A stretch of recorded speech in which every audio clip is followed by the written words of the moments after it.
બેઠું રહેવાનું છે? એને જવાબ આપવો જરૂરી છે? એને તાકાતથી જવાબ આપવો છે? તો તમારા માધ્યમથી આજની સભામાં હું એ લોકોને જવાબ આપું છું કે ભાઈ અલ્પેશ ઢોલરિયા ગોંડલનો દીકરો છે, લેવા પટેલ સમાજનો દીકરો છે. અલ્પેશ ઢોલરિયાએ ભૂતકાળની અંદર ગોંડલના 18 વર્ષના લોકોને રાખીને એને ખૂબ સારા એવા કાર્યો કરેલા છે. એના બધાને આપણે સૌ સાક્ષી છીએ. બીજું કે આ બાબતને લઈ અને લગભગ ઘણા સમયથી એક તો અલ્પેશ કથિરિયા જે રીતે બેફામ નિવેદન આપે છે, તો એને હું જાહેર મંચ ઉપરથી સુલતાનપુરની ધરતી ઉપરથી કહેવા માંગુ છું કે ભાઈ તારી ઉપર 14 પાટીદાર સમાજના દીકરાના મૃત્યુના આરોપ નહીં, પાપના પોટલા છે, એ પેલા ધોઈ નાખ, સારા કર્મ કરી નાખ, પછી ગોંડલની ધરતી તારી રાહ જોવે. બીજો મેહુલ બોગરાને તમે બધા મિત્રો ઓળખતા હશો, વડીલો અને માતાઓ બહેનો બધા એના વિડીયો જોયેલા હશે. મેહુલ બોગરાનું કામ જ્યાં શાંતિ હોય ને અશાંતિ સ્થાપવાનું કામ છે. આપણે બધા એના સાક્ષી છીએ.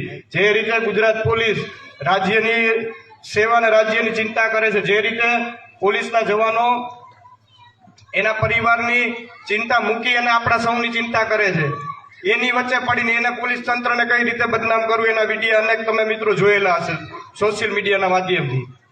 બીજો તમને તાજેતરનો દાખલો આપું ગોંડલનો, કે જ્યાં બંને સમાજ વચ્ચે શાંતિ સ્થપાણી, એ જોઈ ન શક્યું અને અશાંતિ સ્થાપવા માટે થઈ અનેક આવા નિવેદનો આપ્યા કે ન આપ્યા? તમે બધા સાંભળ્યું કે નથી સાંભળ્યું? ભાઈ બે હાથ ઊંચા કરીને ખાલી એમ નમ નહીં, આજ હું દિલથી આવ્યો છું. બીજી એક બેન છે જિગીસા પટેલ, બરાબર? મારા સંસ્કાર નથી કે કોઈ બેન દીકરી સામે હું બાયું ચડાવું.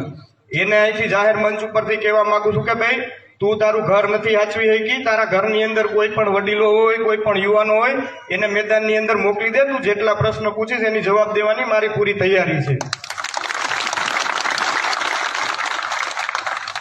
અને આવા વિઘ્ન સંતોષીઓ લોકોને આવી ટોળકીને કહેવા માંગુ છું, યુદ્ધ થકી કોઈ દી કોઈનું કલ્યાણ થાય, યુદ્ધ થકી કોઈ દી કોઈનું કલ્યાણ થાય, પણ આ ટોળકીને કદાચ યુદ્ધ કરીને કલ્યાણ કરાવવું હોય તો હું ને અલ્પેશ ઢોલરિયા બે ગોંડલમાં જ રહી છે. મારું મકાન આશાપુરા મેઇન રોડ પર ગીતા વિલા અક્ષરધામ સોસાયટીમાં હું રહું છું.